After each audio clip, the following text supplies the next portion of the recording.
कपाली तमसुकको नमुना लिखितम धनीका नाम काठमाडौँ जिल्लाका न वडा नं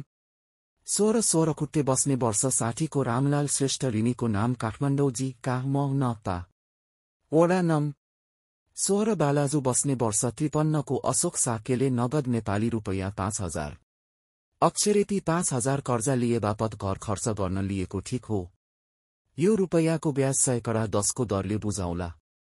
सावा ब्याज बुझाउने बाखा यसै सालको माघे संक्रान्ति भयो। सो बाखामा बुझाउन नसकी बाखा नाग्यो भने तपाई साहुको थैली प्रचलित नेपाल कानून बमोजिम मेरो घर घरानाबाट असुलोपर गरी लिनु भनी मेरो मनोमान खुसीराजीसँग तपाई साहुकै घर पिँढीमा बसी कपाली तमसुक लेखी तपाई साहुलाई दिए।